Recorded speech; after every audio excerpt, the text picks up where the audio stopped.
The Unseen Threats, 2025's Cybersecurity Battlefield. What if I told you that right now, millions of devices, your fridge, your baby monitor, even your friend's old router, are silently being hijacked into global botnets? It's a chilling thought, isn't it? The digital world we rely on so heavily is constantly under siege, and the threats are evolving at a pace that's, frankly, quite alarming. We're not just talking about simple viruses anymore, we're dealing with sophisticated adversaries leveraging cutting-edge technology to find new ways into our networks, our businesses, and our lives. I'm Michi Gufo, and I've dedicated my career to understanding and combating these digital dangers. In the next 10 minutes, I'll unveil the 7 most alarming cybersecurity trends of 2025 and, more importantly, how you can defend against them. We're going to cut through the jargon and get straight to the practical steps you can take. This isn't about fear-mongering, it's about empowerment. Knowledge is your first line of defense, and I'm here to equip you with it. The digital future is coming, and it's bringing new challenges, but also new opportunities to fortify our defenses if we act now.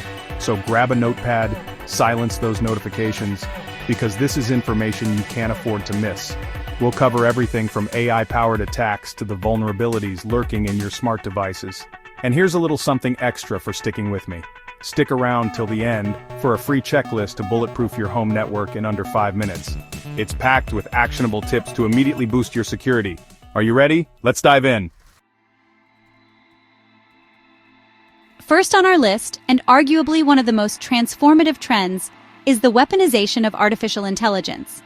AI isn't just a buzzword anymore, folks. It's rapidly becoming the new weapon of choice in every sophisticated hacker's arsenal. Think about it. AI can learn, adapt, and execute tasks at a scale and speed that humans simply can't match. We're seeing AI used to create hyper-realistic phishing emails that can fool even the most discerning eye, or to automate the process of finding and exploiting vulnerabilities in software far faster than security teams can patch them. One of the most unsettling applications we're seeing is the rise of deepfake voice scams. Imagine receiving a call, supposedly from your boss or a family member, their voice perfectly mimicked by AI, urgently requesting a fund transfer or sensitive information. These aren't your grandma's robocalls. These are highly targeted, incredibly convincing attacks designed to exploit trust and urgency. The technology has advanced so much that it's becoming increasingly difficult to distinguish a real voice from an AI-generated one over the phone. This trend underscores the need for multi-channel verification for any sensitive request, no matter how legitimate it sounds. Beyond social engineering, autonomous AI bots are being developed that can breach networks, while security teams are literally asleep. These AI-driven attackers can probe defenses, identify weaknesses, escalate privileges, and exfiltrate data, all without direct human intervention once launched. They can learn from failed attempts, adapt their tactics in real time, and even cover their tracks to evade detection. We're entering an era where our defenses need to be just as intelligent and adaptive as the threats they face, employing AI to fight AI. For individuals, it means cultivating a healthy skepticism towards unsolicited communications and being vigilant about the information shared online.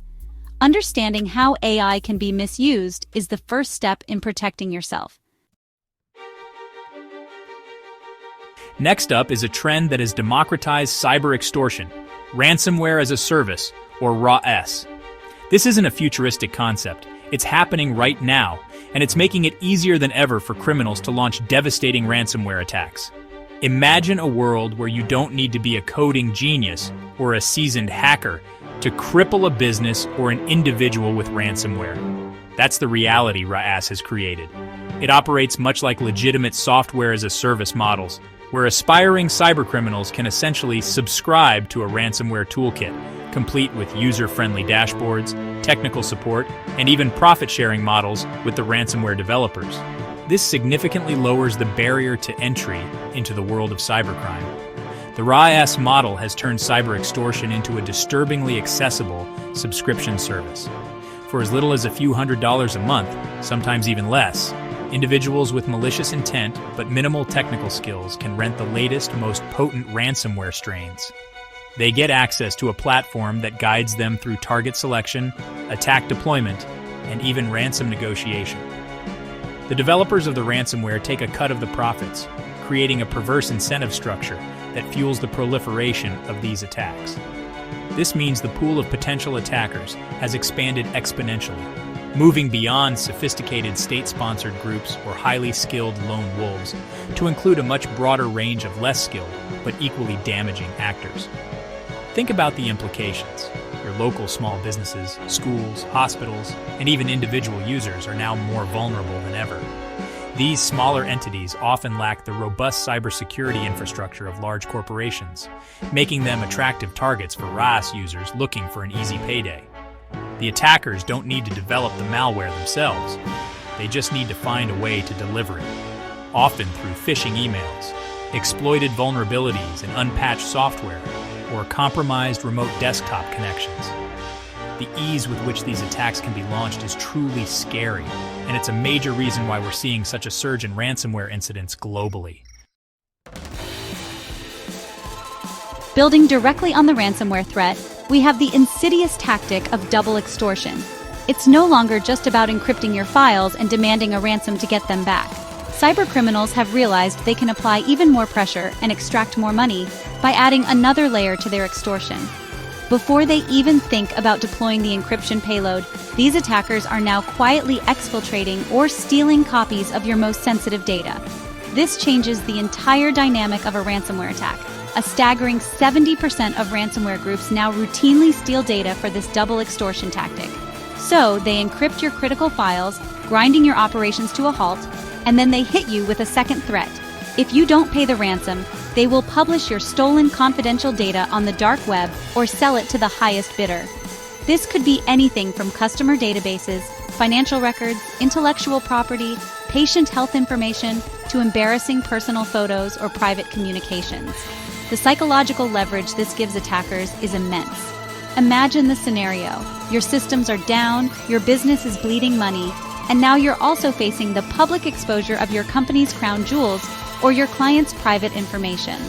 The reputational damage alone can be catastrophic, far exceeding the cost of the ransom itself. This is why double extortion is so effective from the criminal's perspective. It forces victims into an even more desperate situation, making them more likely to pay, even if they have backups. Because restoring from backups might get your systems running again, but it won't stop the criminals from leaking your stolen data if the ransom isn't paid. This tactic also complicates the decision-making process for victims. Let's move on to another critical area, cloud environments. For years, the cloud was touted as a more secure alternative, a digital fortress for your data and applications. And in many ways, major cloud providers like AWS, Azure, and Google Cloud do offer incredible security infrastructure. However, the cloud is not inherently immune to attack. And as more organizations migrate their critical workloads to the cloud, attackers are naturally following the data. What's particularly concerning is how these attacks are evolving. Attackers aren't always relying on dropping traditional malware files anymore, which older security systems might be better at detecting. Instead, they're becoming much stealthier, often abusing legitimate cloud functionalities and tools. We're seeing a significant rise in attacks that leverage stolen credentials, perhaps phished from an employee or bought on the dark web, to gain initial access. Once inside, they can use built-in cloud APIs, application programming interfaces, and management tools to move laterally within your cloud infrastructure, often undetected for extended periods. This lateral movement is a key concern. Attackers might gain access to a low-privilege account or a less critical system, but then use misconfigurations or vulnerabilities within the cloud setup to escalate their privileges and gain access to more sensitive data or systems. They can create rogue virtual machines, access storage buckets, or even modify security group settings to exfiltrate data or establish persistent backdoors. Because they are often using legitimate cloud tools and commands, their activity can blend in with normal administrative tasks, making detection incredibly challenging for security teams who aren't specifically looking for these subtle indicators of compromise. Misconfigurations in cloud environments are a massive attack vector. Things like publicly exposed storage buckets, overly permissive identity and access management (IAM) roles, unpatched cloud workloads, or insecurely configured APIs can provide an easy entry point for attackers. Now let's talk about the devices that are increasingly surrounding us in our homes and workplaces. Internet of Things, or IoT devices. Your smart fridge, your connected thermostat, Your security cameras, even your children's smart toys, they might offer convenience, but they could also be your network's Achilles heel. The proliferation of these devices is staggering. Experts predict that by 2025, there will be over 19.5 billion connected IoT devices globally. That's billions of potential entry points for hackers, if not properly secured, creating an attack surface of unprecedented scale. The core problem with many IoT devices is that they are often designed and manufactured with features and cost as primary considerations, with security frequently being an afterthought, if considered at all. Many come with default, easily guessable passwords, unpatched firmware containing known vulnerabilities, and a lack of capability for users to easily update them. This makes unpatched IoT devices, along with their industrial counterparts in operational technology or industrial control systems (ICS), the low-hanging fruit that hackers absolutely feast on. They are often the weakest link in an otherwise secure network. We've already seen the devastating impact of compromised IoT devices. Botnets like Mirai, for example, were created by enslaving hundreds of thousands of insecure routers, cameras, and DVRs. These massive botnets can then be used to launch crippling distributed denial-of-service DDoS attacks, send spam, or serve as proxies for other malicious activities. Your seemingly innocuous smart light bulb could, unbeknownst to you, be participating in an attack against a major financial institution or a government website. The collective power of these compromised devices is immense and poses a significant threat to internet stability. In the industrial sector, the stakes are even higher. Given these escalating and evolving threats, our traditional security models are clearly no longer sufficient. The old castle and moat approach, where you build a strong perimeter and assume everything inside is trusted, is fundamentally broken in today's world of remote work, cloud services, and sophisticated attackers. This brings us to two crucial concepts that are shaping modern cybersecurity: defense zero trust and extended detection and response, or XDR. If you haven't heard of Zero Trust yet, it's a security framework built on a simple but powerful principle: never trust, always verify. Zero Trust architecture assumes that threats can originate from anywhere, both outside and inside your network. Therefore, no user or device is automatically trusted regardless of its location. Access to resources is granted on a per-session basis, strictly enforcing the principle of least privilege, meaning users and applications only get access to the specific data and systems they absolutely need to perform their tasks, and nothing more. This is typically enforced through strong authentication, micro-segmentation of networks, and continuous monitoring of user and device behavior. It's a fundamental shift from implicit trust to explicit verification for every access request. Pair that zero trust philosophy with XDR, extended detection and response, and you start to build a truly formidable 360-degree security moat around your digital assets. XDR is an evolution of earlier detection and response tools like endpoint detection and response (EDR) and network detection and response (NDR). What makes XDR different is its ability to break down security silos by integrating telemetry and threat data from a much broader range of sources. This includes endpoints, laptops, servers, networks, cloud workloads, email systems, and identity solutions, correlating this diverse data to provide a unified view of potential threats. This holistic approach allows XDR platforms to sniff out stealthy, sophisticated attacks that might otherwise go unnoticed by individual point solutions. By correlating weak signals from multiple security layers, XDR can piece together the full story of an attack campaign, identify advanced persistent threats, APTs, and enable security teams to respond more quickly and effectively. Finally, let's address a threat that has far-reaching consequences and is notoriously difficult to defend against: supply chain attacks. In today's interconnected digital ecosystem, organizations don't operate in a vacuum.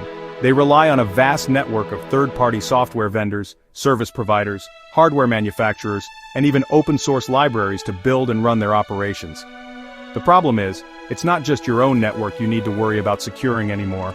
Attackers are increasingly targeting these external dependencies as a way to infiltrate their ultimate targets. The logic for attackers is simple. Why spend immense effort trying to breach the robust defenses of a large, well-resourced organization when you can find a weaker link in their supply chain?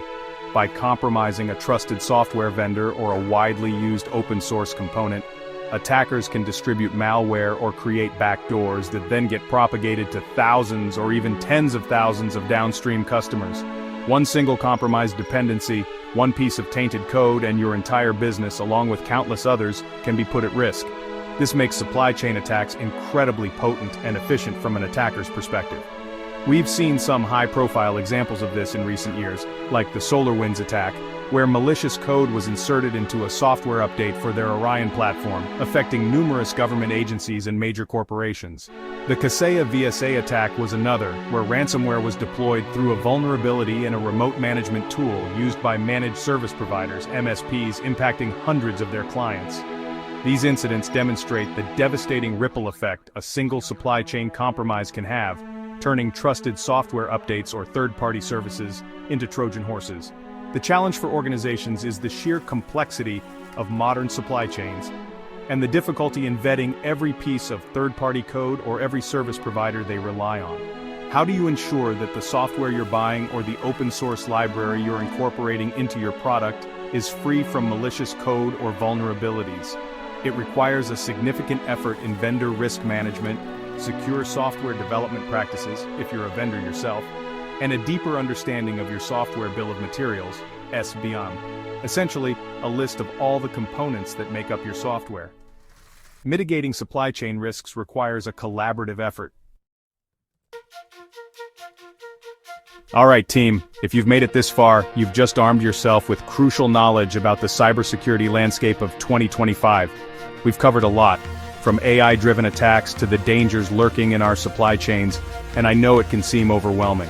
But awareness is the first and most critical step towards better protection. As a thank you for your commitment to staying informed, you deserve a reward. Click the link in the description below to grab your free 2025 Cybersecurity Armor Checklist. It's packed with every quick win and actionable tip from today's video, distilled into an easy-to-follow format. This checklist isn't just another document to download and forget. It's designed for immediate action. You can implement these steps in under 5 minutes, and I guarantee you'll be light years ahead of the average internet user, and even many businesses, when it comes to fending off hackers. Think of it as your personal cybersecurity jumpstart kit for the evolving threats we've discussed. Small, consistent actions can make a huge difference in your overall security posture. So please, take advantage of this free resource to bulletproof your digital life and your home network. If you found any of these insights valuable, if you learned something new that you can apply, please do me a huge favor and smash that like button. It really helps the channel reach more people who need this information. Don't forget to subscribe and hit that notification bell so you don't miss next week's deep dive, where we'll be tackling a hot topic: how to potentially cut your cyber insurance premiums in half by implementing smart security measures. I'm Michi Gufo, your go-to for all things cybersecurity. Stay safe, stay savvy, and I'll see you in the next one.